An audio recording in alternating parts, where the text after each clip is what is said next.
Okay guys, welcome back to Push Start Play. We're taking a look at Resident Evil 6. This time we're having a look at Jake's campaign. My name's Ben Abbott, and with me this time is Ben Fox and Sean Greenhalgh. So, talk me through Jake. Who is he? Because he's a new character to the series. So, what's his business in the Resident Evils? He's the son of Wesker, the primary antagonist. Okay, so let's have a bet. Can we see him becoming an antagonist in the future? Not sure. What do you think, Sean? He seems to care a little bit too much about being paid than being evil. Yeah, I think he's just an asshole, but ultimately not evil. An asshole. Yeah. Okay. So he's in the same location that Chris was in. Am I right? He is at the minute, but not when we get to the gameplay. Okay, sure. Voiced by the guy who voices Snow. If you didn't know already. That was really interesting, actually. It's quite odd to hear. You know, it's Oh, so this one, what is he injecting into himself? What is this? It's supposed to be an energy booster. But as we're about to see other people taking this nice little energy booster, it doesn't seem to be an energy booster. Case in point.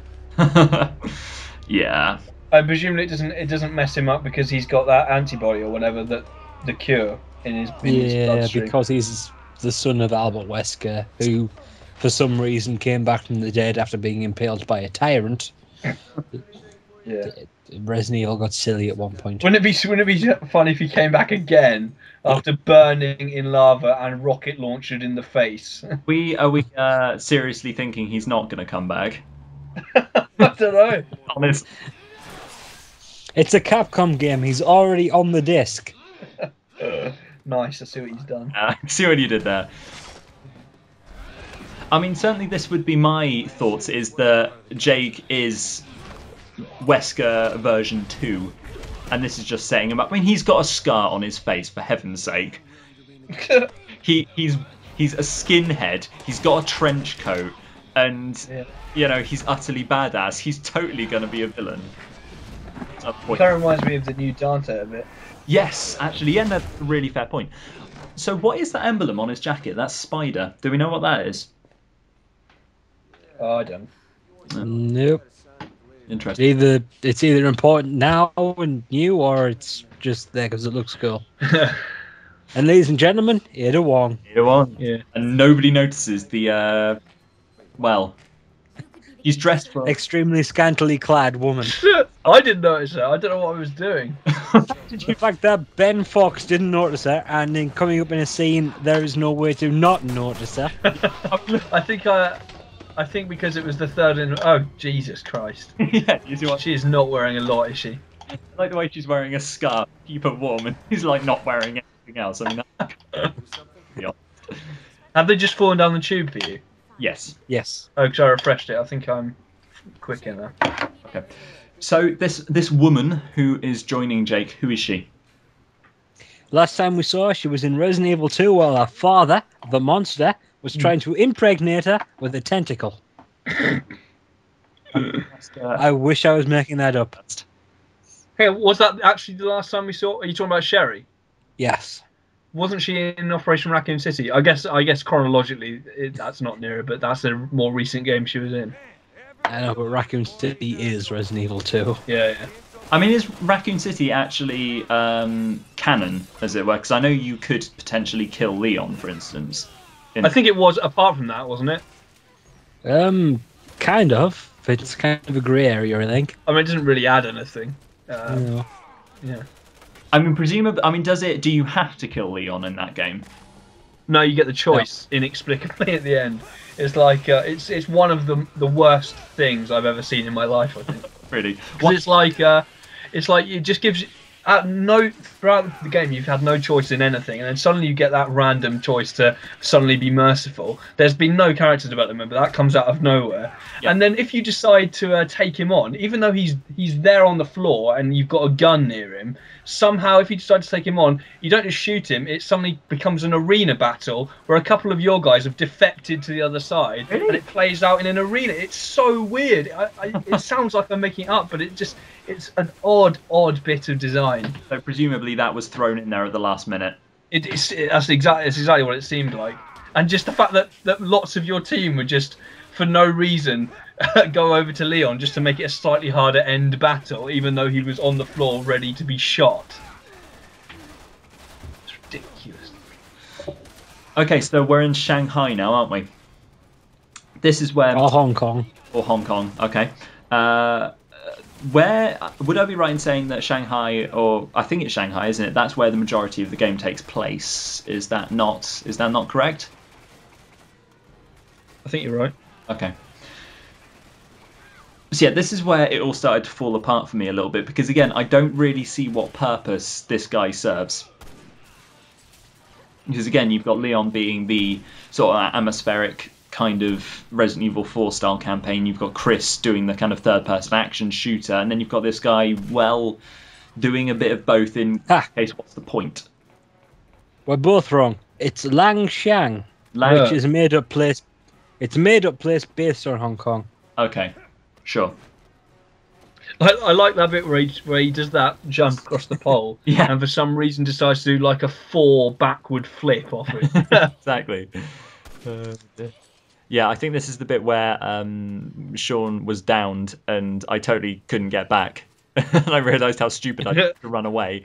But thankfully, if you survive long enough, you will actually get back up yourself. Okay, so it's kind of Gears of War style. Oh, it's a zombie dog thing. Oh, those things. What the hell is it? It's like a zombie dog lizard. Yeah. It's like that thing from Jurassic Park where it kind of spits. Yeah, it's like... Yeah, it's like that. And seriously, Sean, you're kind of... Is that not just Elena from Uncharted with the scarf and the... Seriously. She's like a female version of Nathan Drake right there. A little bit, yeah. She's even got the holster things. Yeah. Yeah. What I don't get about the character selection, I mean, Sherry, fair enough, but I don't understand why they didn't get Jill back to go with Chris and Claire back to go with Leon, because I mean, surely that's the best way to serve the fans. That's what they want to see. Yeah. Like in 5 went into all that effort saving Jill. You kind of want her back in the game. Yeah, no, exactly. I mean, do you think they're worried particularly about that at this stage? I guess what? Are they worried about kind of, I suppose, the hardcore fan service? Because clearly, if they were, they would go back to an old school Resident Evil rather than having an action orientated kind of. Because I mean, clearly, this is all far more action oriented than Leon's campaign, and so is Chris's. So the majority of campaigns are going to be kind of balls to the wall action by the looks of things. So I mean, that's kind of really going down the Resident Evil 5 route.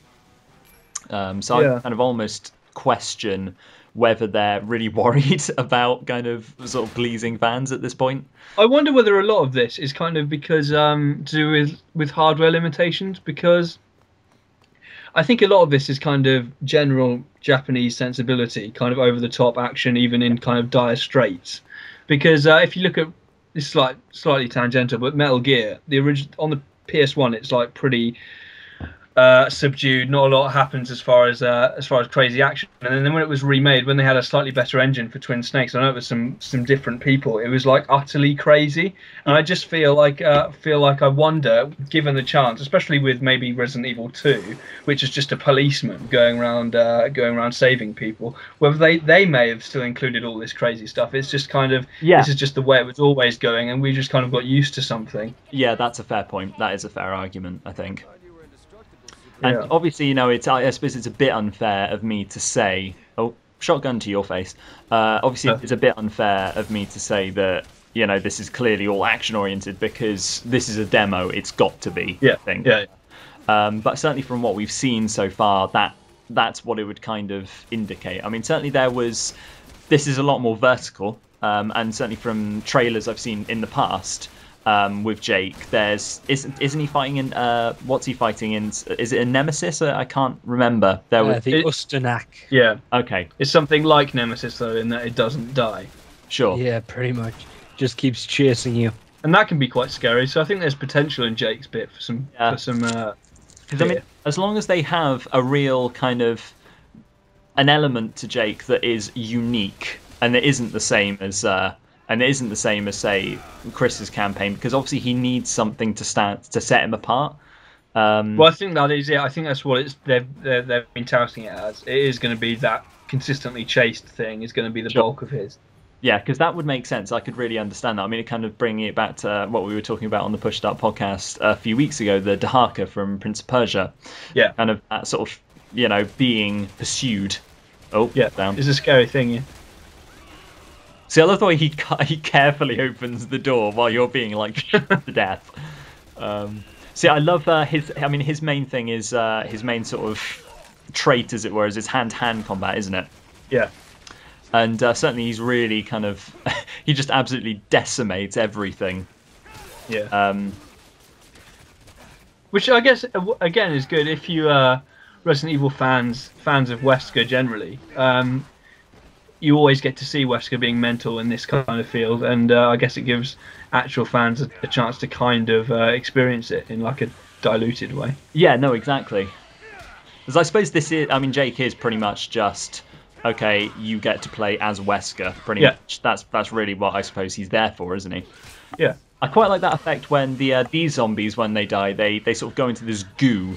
I think that's cool. Cocoon, yeah.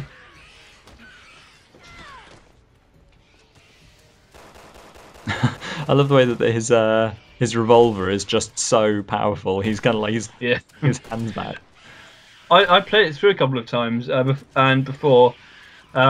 I didn't realise he had all those weapons. I was handgunning it through the entire time, and Sean was like, "Why don't you use the revolver?" I was like, "Oh, yeah." Yeah, despite the fact that Chris is the one with all the military hardware, it's Jake and Sherry that has the armory in their pockets. Yeah. See, I did find that interesting, actually, that he does have far more weapons than Chris did. Yeah. So yeah, this bit we were getting a bit confused because I think I'd actually already done what Sean was supposed to be doing. Because he's like, "Oh, I'll open the gate for you." Oh wait, hang on, it's already open. So we got a little confused by that. Yeah, we were like, "What? What do you mean it's already open?"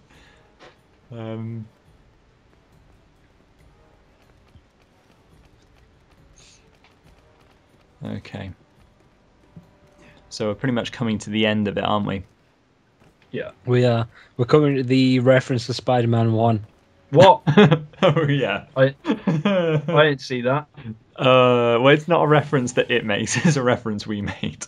I think it's just the way Sean said it. So, and any kind of anyone who grew up in that time period will immediately think that reference. See, I love the way I didn't. What are you talking about? See, look, he's got a bone saw. Bone saw is ready. I see. You said that as well. I did when we were playing. Yeah. See, I love it. That is so, guys. When is Resident Evil 6 available for the guys and girls? Oh, sure. It's like the 2nd of October. 2nd of October. It's very soon, and obviously we'll be reviewing it on the site. So keep an eye out to see how well it goes down. And for kind of gaming nonsense, then make sure you head over to the site or iTunes and check out the Push Start podcast, of which we are all hosts. So yeah, if you like what you see, then definitely head over there and we'll have more videos up for you soon. Thank you for watching and we'll catch you later. Bye-bye. Bye. And if you're lucky, we might do the other Resident Evil 6 demo. Ben's not having that. He's like, well.